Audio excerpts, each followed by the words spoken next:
Salut, c'est Trado. Voilà ma vidéo de mise à jour pour Alcatel-Lucent.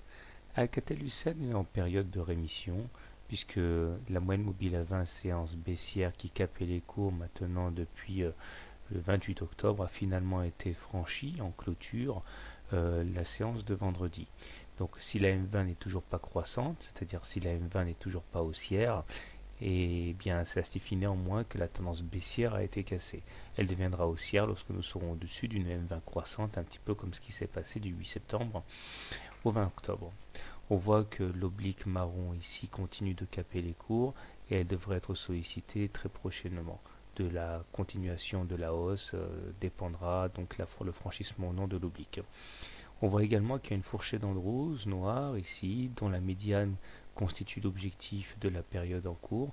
Donc si on devait rallier la médiane, il faudrait attendre les cours sur les 2,6, 2,7 au moins, à moins que l'on casse en clôture le bas de la fourchette d'Andrews ici, c'est-à-dire à moins que l'on casse en clôture les 2,1, en quel cas il faudrait invalider cette fourchette d'Andrews. Nous avons en support une oblique de moyen terme orange ici qui également est la garantie de l'évolution positive. Les indicateurs techniques sont améliorés avec un MACD supérieur à son signal, malheureusement négatif, un stochastique au-dessus de son signal et un momentum qui bascule positif, donc ça c'est pas mal non plus. Alors comment trader Alcatel-Lucent en journalier? Si vous êtes haussier, première solution, vous visez le ralliement de la médiane ici, avec un stop loss en cas de clôture sous la fourchette d'Andrews noire, là.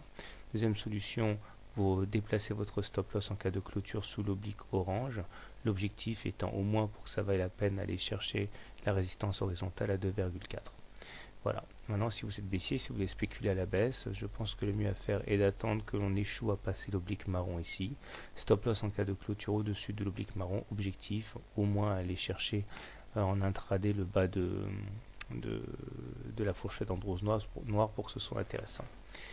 Un petit détour du côté de l'hebdo, simplement pour voir où on en est. Alors sur une unité de temps plus lointaine, on voit que nous sommes toujours à l'intérieur de ce biseau orange là, et que si tout se passe bien, on devrait aller chercher donc le haut du biseau vers les 2,6. Voilà, bonne soirée, bon trade, bonne journée. Personnellement, étant donné que nous sommes en dessous, au-dessus d'une M20 décroissante, je considère toujours que nous sommes sans tendance claire. Donc c'est typiquement pas le genre d'action que je m'amuserai à trader en journalier. Voilà, bonne soirée, bon trade et à demain.